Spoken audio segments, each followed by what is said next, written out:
Sometimes being neurodivergent or having a background of trauma means that we've been exposed to parenting approaches that were never meant for us. They really weren't. And we blame ourselves for that. We turn on ourselves because the tools that we were pressured to use in our parenting didn't work for us or our children. And that's not something that we can hold ourselves responsible for. We can acknowledge that we made mistakes and we tried things and they didn't work, and then we can move forward. But remaining suspended in that self-blame and that shame just cultivates this continuous output of energy that further contributes to the disconnection and distress in our families. So here I am, and I'm going to talk about how we skip around safety in school settings for neurodivergent children.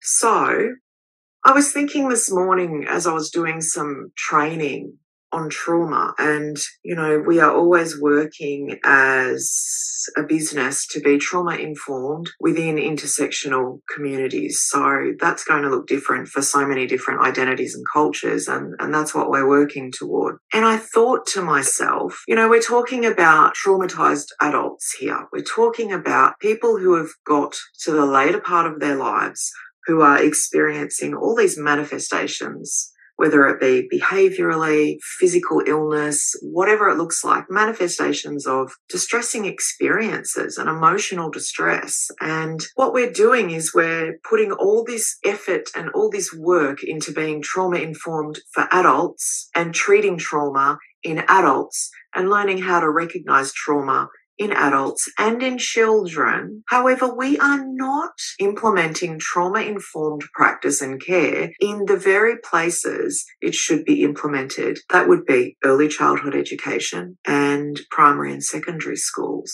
So we get to learn as adults about trauma, and sometimes we might find a modality or a therapist, or we might find a body of work that we're reading or watching. We might do our own research and learn about how we've been impacted by trauma and figure out ways to help ourselves to start the healing process or recovery, and that's wonderful. But imagine if we could get in there during childhood. Imagine if we knew how to implement trauma-informed spaces for children. We do. We do know how to do that. We're doing all the study and the research and we're learning about it, and we're not doing it. So I think sometimes when parents are asking, what kind of accommodations do we ask for in IEPs or ILPs? Here in Australia, that stands for independent or individual learning plans or education plans. And I always want to encourage families and care teams to always return to safety at the centre of any kind of accommodation or practice. So if we're talking to our child's educators, if we're in a PSG, a meeting with educators, we can ask questions like, how can we provide this in a way that allows my child to feel safe? Because safety is absolutely at the heart of everything. It's the foundation of everything. So we talk about relational safety, which means safety in relationship, whether that be with a person, place, or thing. And so when we're talking about relational safety with educators, our hard reality is that we're not always going to get that. I'd love to sit here and say that all adults who work in education or other settings are open to being safe individuals for our children, but they're not. And then we're left with very little to work with when we're relying on another person to change who they are inherently when they're not willing to. So instead, we might be asking different questions about the process of implementing accommodations, approaches, practices. Now, if we look at things like positive behavioural support, that's in most school settings, and it is rooted, grounded in applied behaviour analysis. The problem with behaviourism and any kinds of programs or approaches that work up from a foundation of behaviourism, meaning our focus is on behaviour and outcomes and changing that behaviour. When we work from that space, Our focus is not trauma-informed. It can never be trauma-informed. A person doesn't need to be traumatized for us to be working from a space of being trauma-informed. What we're doing when we ensure that our practice or that we as personal individuals are trauma-informed is that we're ensuring we're doing everything we can to learn how to be safe for those children, for those young people, for those adults. So a person or a child does not have to be traumatized for us to provide safety. That's aftercare. It's aftercare. Imagine if we just worked on being safe individuals and having safe organisations and companies and schools and practices and programs without our children having to be traumatised in the first place. So it's all well and good to come over and say, you know, now we have to implement this approach that's trauma-informed because the child's traumatised. Imagine if we did it from the beginning. From the beginning, we implement approaches in schools that are trauma-informed. We're not doing that. We're just not doing that. What we're doing instead is relying on really old, outdated information in textbooks about what autism is, and we're approaching that as though it's separate from an individual. It's this thing over here. Autism is this thing over here. It's an ism, and we've read about it in textbooks, and our professional development could come from people who are autistic themselves, but most of the time it doesn't. And we're still relying on that old information. We have these generic frameworks where we are, and I know I say this all the time, but we're putting dot points on a board, we're putting a timer on a kid's desk and telling them to have breaks. And we're assuming that we know everything about this individual in front of us because we've worked with autistic children for 20 years or we've worked in a specialist setting. It's like me saying, I understand chronic illness because I've worked in a hospital. It's not my lived experience. I can never truly understand the experience. I can learn from the person, but isn't it amazing though how many people think they know everything about autism? This elusive thing over here that apparently is separate from the autistic person. There is no, here's a little secret, there's no autism, there's autistic people. And we don't just have a different neurotype, we have a completely different way of being. So being autistic for me is an identity and a culture. It's not a medical disorder. That doesn't mean it's not challenging to be me. It doesn't mean I don't experience disability. Doesn't mean autism's not a disability.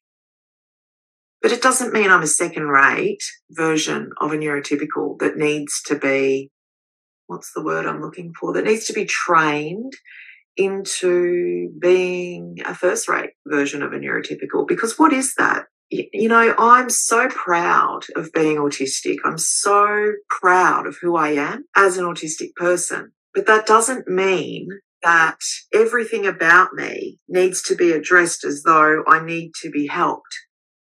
And being autistic and having autistic pride is so important, but sometimes we need to take a time out and say, let's put the word autism to the side for a second and remember the person in front of us. Now, that's not the same as saying autism doesn't define me, because it does. It does. I wouldn't be who I am if I wasn't autistic. But we're losing sight of the human beings in front of us. We're taking this elusive concept that we believe is separate from the individual, the autism over here, and we're forgetting who this person is. So if I'm teaching in a classroom and I have 5 autistic children, I would never assume that they all need the same thing, or that they all think the same way, or that they all have issues with or challenges with eating, or that they all have a sensitive sense of smell. There's just these generic, stereotypical things written about autistic children, and the professional development for educators and people in allied health is so old and so outdated and so generic and boring and harmful that if it was actually helpful and helping, we wouldn't have the amount of children unable to walk into a building and receive an education. If what we were doing right now, if what we have done all this time was actually beneficial and helpful, when we're pulling it out of the old texts and reading autistic people, this is what they look like, this is what they sound like, this is how they think, these are their challenges. I mean, wow.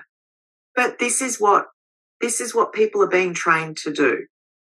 So then we have these neurodivergent children coming out of that system, and then they're traumatized adults, and we wonder why. And we give the responsibility to them, and this is called the medical model of disability, where we go, you're disabled and you're responsible for that. Whereas the social model of disability says that we understand, accept, and appreciate all variations of human being and human doing, and we have a collective responsibility to build that foundation of safety for everyone. That's what community is. We don't have to be the same to be in community together, but we can be learning from each other. So, you know, like when I think about the NDIS as an example, the amount of people who are working in there who do not have experience with disability or any training, support workers who have come into my own home to support my family, and when I've asked about the training they have, sometimes they don't have any. And sometimes actually that can be a blessing, because you have this human being who comes into your home and gets to know your family on a personal, individual, heart-to-heart, connected, in community way, rather than this person's autistic, I know everything about what that means and how I should approach this. And the saddest part about this is that our families are being lied to around this as well. People have their children identified autistic, and then they are told your child will need generic framework, you guessed it. They're going to need occupational therapy, they are going to need speech therapy, they are going to need a psychologist, they might need some behavioural therapy, and nobody questions it. Nobody questions that. I didn't question that as a parent. I just didn't. And this is the initiation process for our families when their children are identified autistic, because the people that they go to see also have that training from those textbooks, the old stuff. And it is the old stuff. And, you know, when we talk about autistic pride is so hard to get. It is so hard to cultivate, because if you could imagine for a moment, and this is only one example of being in the world and being different and the constant messaging that you have growing up. You know, I didn't even know I was autistic, and I still perceived myself as wrong and othered and not okay and inherently flawed. Imagine how many human beings experience that. But being autistic, you don't need to know you're autistic to grow up with that and then to get into adulthood and be traumatized. If we are teaching our children at school about difference, it needs to be more than a conversation with an educator. With a brain that has a hypersensitive neuroception, meaning our threat response is so sensitive that it receives the world in a heightened way all of the time, and this is beyond our control. I think it's important to separate the person from the way their brain responds to the world. So yes, I have a PDA profile of autism, but my neurobiological response to the world is not within my control and it's not my choice. So with that, having the hypersensitive neuroception means I'm already really, really anxious. So it's not that we want to shield PDA people from situations that make us anxious. It's that we do it in a very different way when we try and expose our children to things that are scary for them. And sometimes that might mean withdrawing demands. There is a particular therapy called exposure therapy, which can work for some people. It often isn't recommended for autistic people.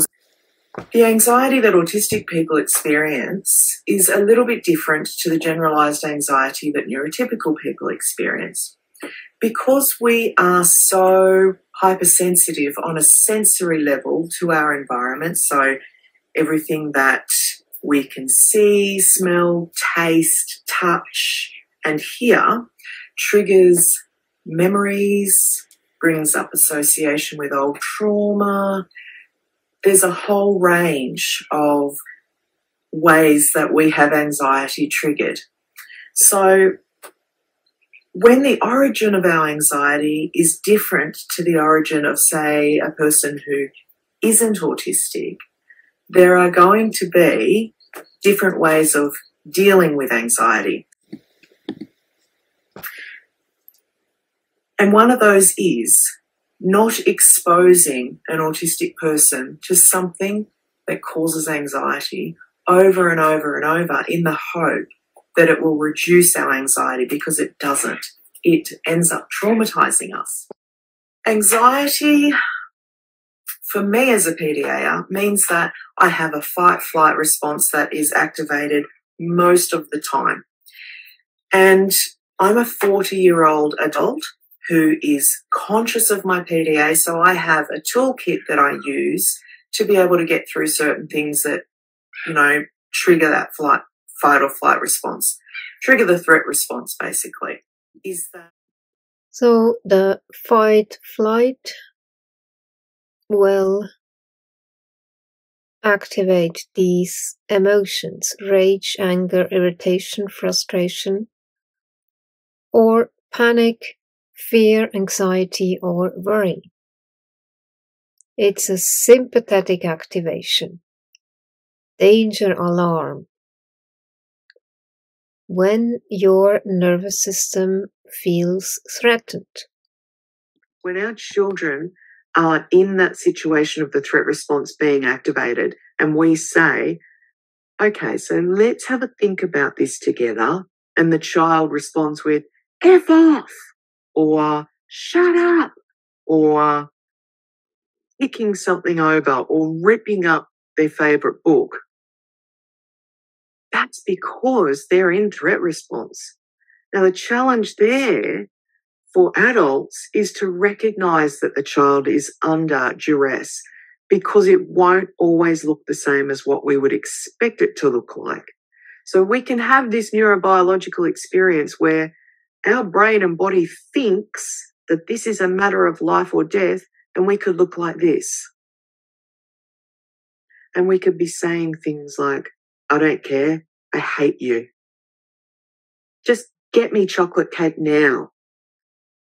And so if you see a child sitting there, what we perceive is cool, calm and collected, speaking like that to an adult, it comes across as premeditated, cold, calculated, confident, cocky, and it is none of those things. That is a threat response just as much as a child who's punching a hole in the wall or throwing something across the room or going for the jugular or attacking their sibling. It is all the same, and it looks different for each child. We are conditioned as a society to parent in conventional ways, and this, many families will find, will not be aligned with what it takes to parent PDA children. There are so many children with a PDA profile that can cope in a school setting, that are doing well, that are thriving in particular environments that many PDA children aren't. Also, most of the information that we have about children with a PDA profile is the crisis point or the traumatized PDA child. So the child who has had well-intentioned adults supporting them to continue to try school or to stay in school.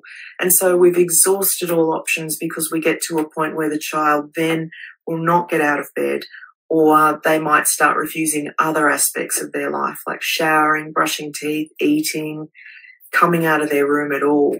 So this is when we're tipping over into crisis, into trauma. Because we can talk about other people's experience all day, but we don't truly know and understand it. And it is so frustrating as an autistic person to watch my neurokindred be so completely traumatized and to know that there are such basic, simple things we could be doing in early childhood to potentially prevent a lot of those outcomes. And we're not doing it. We're just not. Instead, we're looking at these outcomes of thousands and thousands of children not being able to access education. And by the way, the medical model of disability is applied to that situation as well. And we know that because the child is given the responsibility for that. They're called school refusers, as though, children in early childhood and primary years and secondary years are refusing. And nobody else is responsible, just the child, because they're refusing. So that's an outcome of behaviourism. So this is why behaviour-based programs are really often unhelpful. Because if we're just focusing on a behaviour, that's an end result. That's an outcome of an internalised experience that no one's paying attention to. So if we could get in there, teach our children that variations of human are normal and it's okay. And if we could teach autistic children that they are normal and that they're okay, they're more than okay.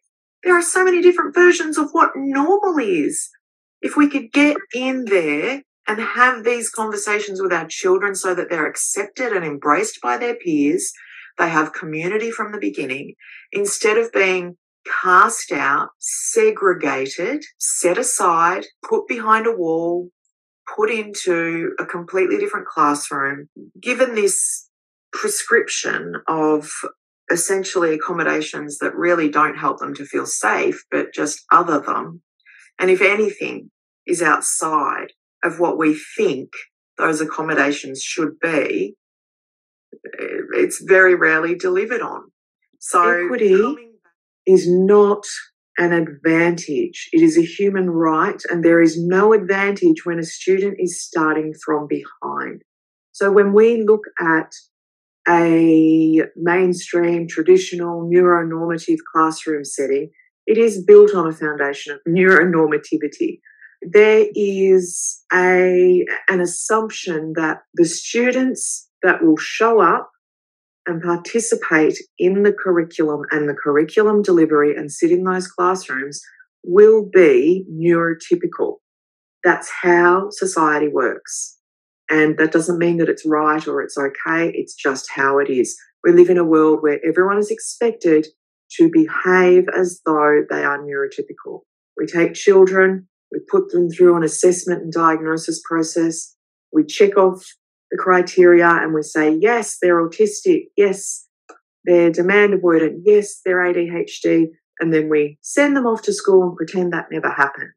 We do that in the way that school systems often expect our neurodivergent children to learn in the same ways. So it's important to know that when we are building an IEP, an independent or individual education plan, the goals are they should never be formulated around having the student become normalised.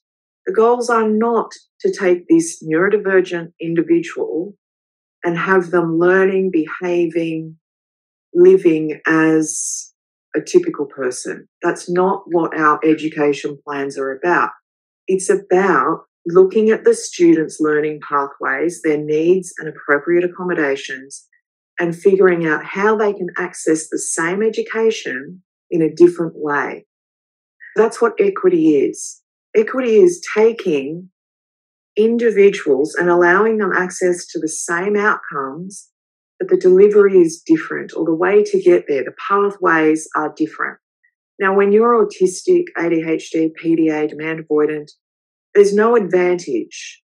And a lot of adults believe, and I've faced this at university myself as a student, when asking for accommodations, I've often been told more than once that I can't receive materials to prepare to get my head around information because that's me having an advantage. There's no advantage when your cognitive processing needs additional time. There's no advantage when your cognitive processing works completely differently, when you have sensory overwhelm and when you have an ADHD profile as well. There's no advantage there. So where typical students may be starting here, we're down here. So there's no advantage. So getting appropriate accommodations and accessibility sometimes might give us this as a starting point. More often than not, it actually doesn't. So this is what equity is about. It's not the same as equality. It's not everybody getting the same thing the whole entire journey. It's everyone meeting those outcomes in ways that work for them. And it's a human right